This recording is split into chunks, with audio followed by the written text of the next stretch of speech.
Sí, exactamente, estábamos en la gloria de Dios cuando recién nos creó Dios en el Edén terrenal.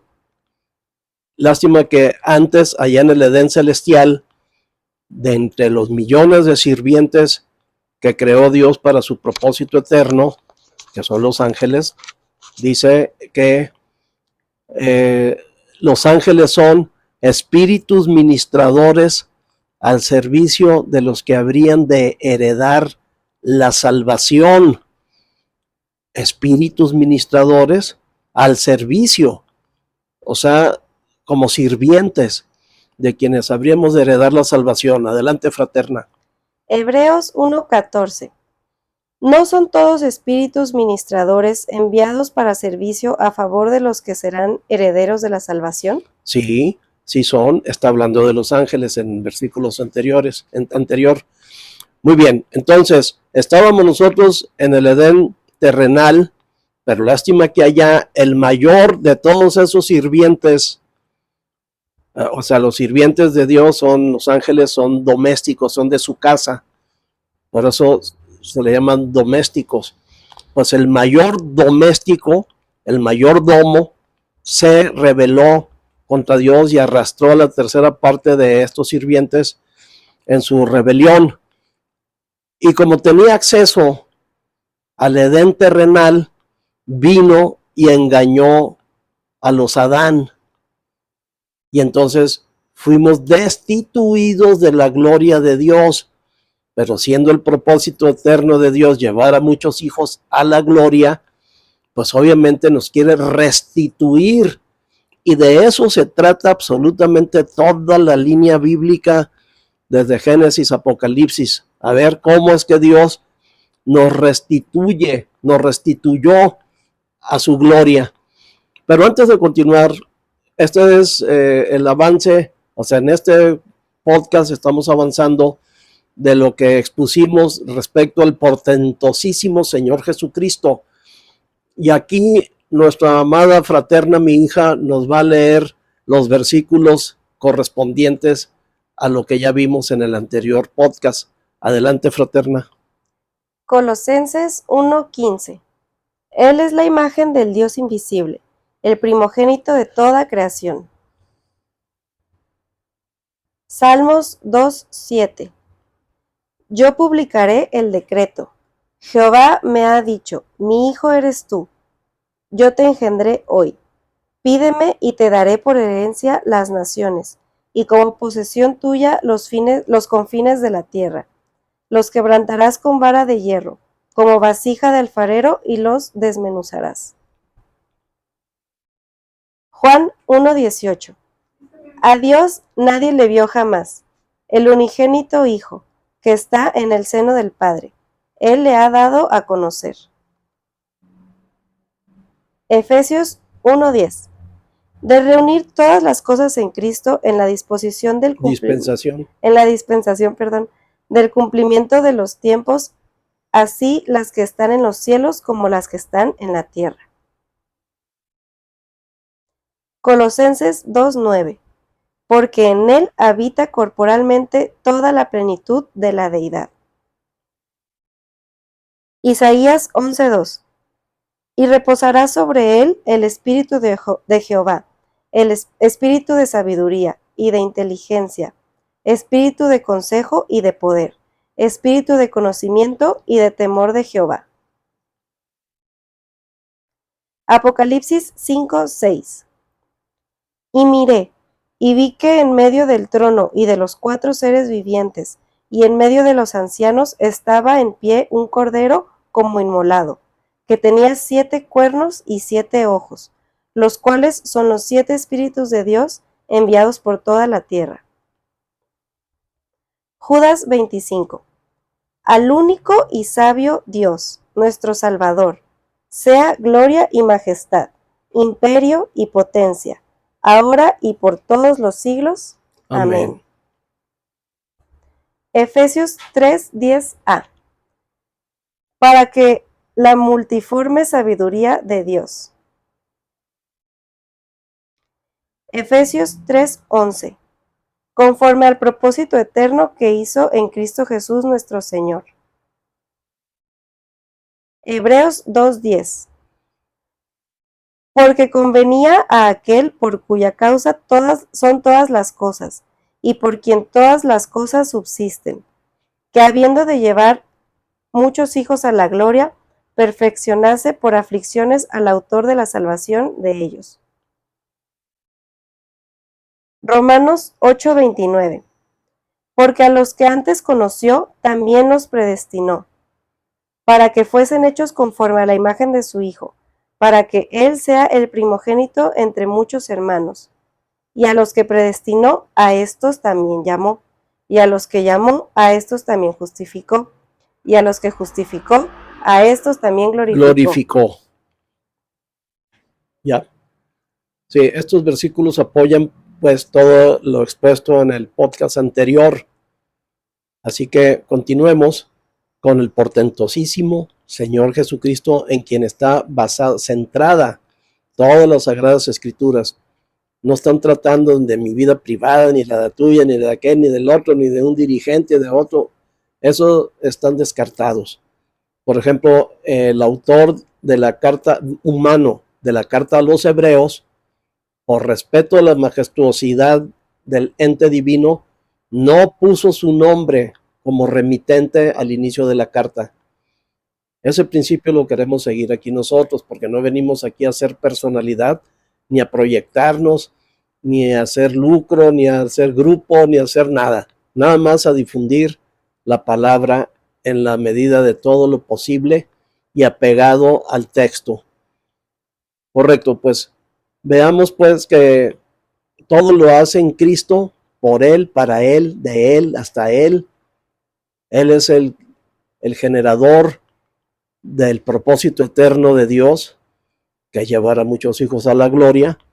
Y luego no nada más él generó el propósito en sí, sino que también fraguó el plan magistral para llevarlo a cabo, y luego está llevando a cabo la obra santa, porque dice, mi Padre hasta ahora trabaja y yo trabajo. Así que no nomás la obra santa, sino que ya en su ministerio espiritual, como el Espíritu Santo, está empeñado en concluir la obra del propósito eterno de Dios, que era llevar a muchos hijos a la gloria. Por eso, cuando en la palabra encontramos que dice la gracia del Hijo, el amor del Padre y la comunión o comunión del Espíritu Santo, ahí está agotando todo el texto bíblico. La gracia del Hijo, el amor del Padre. Bien, adelante, fraterna. Segunda de Corintios 13:14. La gracia del Señor Jesucristo, el amor de Dios y la comunión del Espíritu Santo sean con todos vosotros. Amén. Amén. Sí, es que la gracia del Hijo es la misma que el amor de Dios, el amor del Padre. Nada más que acá el amor del Padre se llama gracia, debido a que el amor del Padre está en esencia, en potencia, todavía no se manifiesta. Porque dice que de tal manera amó Dios al mundo que ha dado a su Hijo unigénito, lo ha dado, eso ya es gracia. Ya puso en obra, ya salió de estar en potencia y en esencia, sino que ya entró en acto. Ha dado a su Hijo unigénito para que todo aquel que en Él crea, no se pierda, mas tenga vida eterna. Así que la gracia es el nombre que recibe el mismo amor del Padre, pero ahora acá ya en Cristo, en acto, ya salió de la esencia y potencia, ahora está en acto. Está manifestado, está demostrado. De tal manera amó Dios al mundo. Es que es muy difícil que alguien dé a un hijo, así terrenalmente un hijo, para que muera por otros, y luego peor que esos otros son una serie de maleantes y enemigos, como lo éramos, enemigos de Dios en nuestras mentes. Enemigos de Dios, imagínense nomás, en nuestras mentes. Y todavía viene el Señor Jesucristo a encarnarse y a morir por todos sus enemigos que éramos nosotros. Es muchísima gracia, ya eso es demasiado amor. Es una demostración sublime del portentosísimo Señor Jesucristo. Morir por enemigos y detractores, por personas que no lo merecíamos en lo más mínimo. Nadie es merecedor de esta gracia, de este amor del Padre en acto. Entonces, tenemos pues que el portentosísimo Señor Jesucristo muestra su amor en que pasó por la kenosis, que es despojarse de toda su gloria para venir a encarnarse en Jesús, el Hijo del Hombre, a fin de que en su cuerpo de carne se absorbiera todo el pecado, porque a causa del pecado condenó al pecado en la carne, como dice en Romanos, que el Señor atrapó en la carne de Jesucristo, del Señor Jesús propiamente dicho, atrapó todo al pecado y lo mató. Romanos 8, 1, 21. Ahora pues ninguna condenación hay para los que están en Cristo Jesús, los que no andan conforme a la carne, sino conforme al Espíritu, porque la ley del Espíritu de vida en Cristo Jesús me ha librado de la ley del pecado y de la muerte. Porque lo que era imposible para la ley, por cuanto era débil por la carne, Dios, enviando a su Hijo en semejanza de carne de pecado, y a causa del pecado, condenó al pecado en la carne, para que la justicia de la ley se cumpliese en nosotros, porque andamos conforme a la carne, porque no andamos conforme a la carne, sino conforme al Espíritu. Porque los que son de la carne piensan en las cosas de la carne, porque los que son del Espíritu en las cosas del Espíritu. Porque el ocuparse de la carne es muerte, pero el ocuparse del Espíritu es vida y paz. Amén. Amén. Lo que era imposible por la ley, debido a la debilidad de la carne, es que nadie pudo cumplir la ley. Y la justicia de la ley dice, el hombre que haga estas cosas vivirá por ellas. Pero nadie ha podido. El hombre que haga estas cosas vivirá por ellas. ¿Quién pudo? Ni siquiera Moisés pudo cumplir la ley de Moisés. Los 10 preceptos de santidad. Por eso tú cuestiónale a cualquiera que pretenda ser superior a ti de entre los hermanos, quien quiera que sea, si es que cumple la ley de Moisés. Si te dice que sí, está mintiendo. Y si se dice que no, entonces ¿por qué te quiere dirigir? Adelante, fraterna. Romanos 10. Hermanos, ciertamente el anhelo de mi corazón y mi oración a Dios por Israel es para salvación, porque yo les doy testimonio de que tienen celo de Dios, pero no conforme a ciencia. Porque ignorando la justicia de Dios y procurando establecer la suya propia, no se han sujetado a la justicia de Dios, porque el fin de la ley es Cristo, para justicia a todo aquel que cree. Porque de la justicia que es por la ley, Moisés escribe así: el hombre que haga estas cosas vivirá por ellas. Amén. El hombre que haga estas cosas. ¿Cuáles cosas? Pues cumplir los 10 preceptos de la ley. Son 10. Nadie los podemos cumplir, absolutamente nadie. Nada más el Señor Jesucristo cumplió a cabalidad. Eso fue lo que hizo que Dios lo aceptara, que tuviera las calificaciones para ser el Cordero que va a ser inmolado como el Hijo del Hombre, o sea, en sustitución de toda la humanidad, el único que obtuvo humanamente la calificación para vivir por las cosas, por las obras de la ley. Él las vivió, Él las cumplió, nada más, nadie más ha podido cumplir.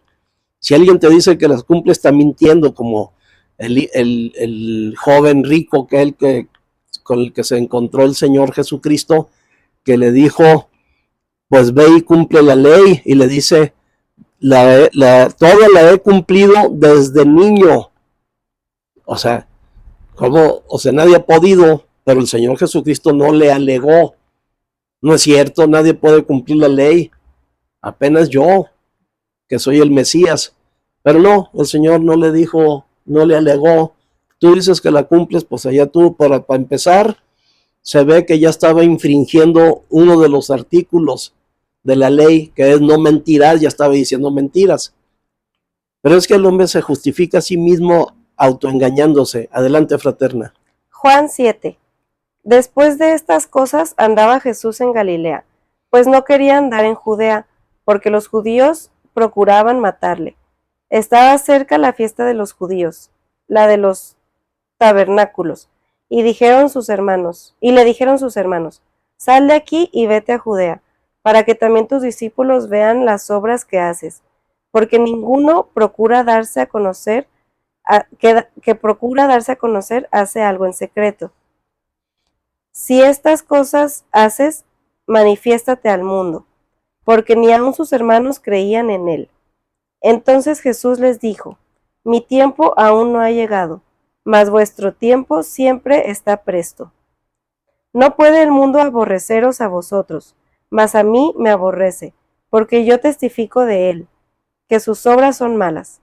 Subid vosotros a la fiesta, yo no subo todavía a esa fiesta, porque mi tiempo aún no se ha cumplido. Y habiéndoles dicho esto, se quedó en Galilea.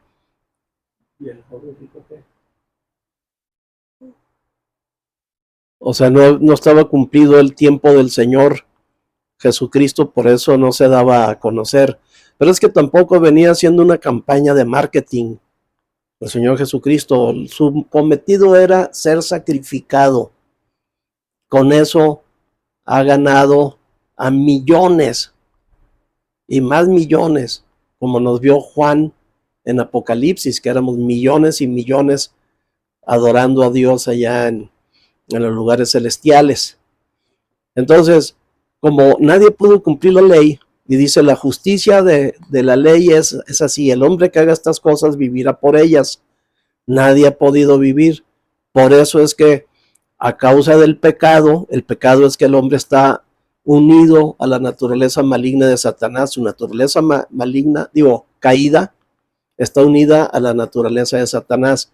Ese es el pecado. A causa de eso, a causa del pecado, Dios condenó al pecado. ¿En dónde? En la carne del Señor Jesucristo. Para eso se encarnó, para absorber a todo el pecado. O sea, al hombre caído y a Satanás juntos. Eso se llama el pecado. Y las obras de ello, que son los pecados individuales cometidos por los pecadores o por nosotros, pues todos los pecadores. Ahí estaba incluido en esa yunta desigual del hombre caído y Satanás, estaba incluido lo que han producido entre ese parecito maligno, que es la religión y todos sus rituales. Lunas nuevas y días de reposo. ¿Quién demanda eso de vosotros? Las tiene aborrecidas mi alma, dice el Señor. Pero el hombre caído, unido a Satanás, es religioso por naturaleza, quiere los rituales. Adelante, fraterna. Colosenses 2, 16, 17. Por tanto, nadie os juzgue en comida o en bebida, o en cuanto a días de fiesta, la luna nueva o días de reposo. Todo lo cual es sombra de lo que ha de venir, pero el cuerpo es de Cristo. Amén.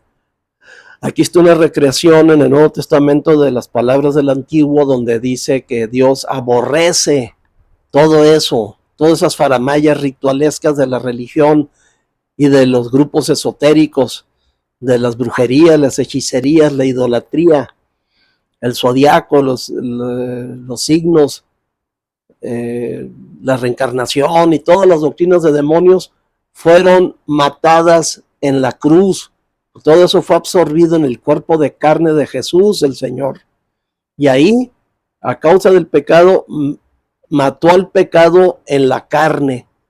Por eso el Señor dijo que Dios prende a los astutos en su astucia. Estos se creyeron muy astutos, el enemigo y los demonios, incitando a la muchedumbre frente a Poncio Pilato, diciéndole: crucifícale, crucifícale. Cuando preguntó Poncio Pilatos: ¿qué hago con este Jesús?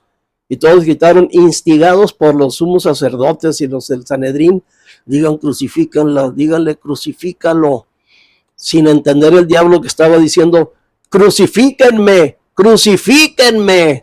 Pidió a gritos que lo crucificaran, nomás que no se dio cuenta. Por eso dice que hablamos sabiduría, no de esta tierra ni de los príncipes de este mundo, porque de haber sabido lo que iba a pasar al crucificar al Señor Jesucristo, nunca lo hubieran crucificado. Ahí lo hubieran andado guardando. No te pase nada, como le dijo Pedro una vez: no, Señor, ni Dios lo mande que tú te vayas a morir. Y le dijo el Señor: apártate de mí, Satanás, porque me eres tropiezo. Ahí Pedro todavía hablaba en su hombre natural. Y fue muy desafortunado, aunque después Dios le regaló 2 revelaciones maravillosas que en su momento trataremos más adelante, como tú eres el Cristo, el Hijo del Dios viviente. Y después, cuando dijo: nosotros pues participantes de la naturaleza divina, eso es algo excelso. No hay nada más elevado en todo el Nuevo Testamento que esa declaración del apóstol Pedro. Se llevó ahí a Pablo, a Juan, a todos, con esa revelación que Dios le dio. Muy bien, entonces, el portentosísimo Señor Jesucristo, pues tendría que ser prácticamente, para hablar de él, es inagotable su tema. Pudiéramos seguirlo abordando poco a poco a través de todo el resto de episodios que quedan en este podcast del Evangelio. Por lo pronto, aquí vamos a dejar por hoy y continuaremos en una próxima sesión. Amén. Amén.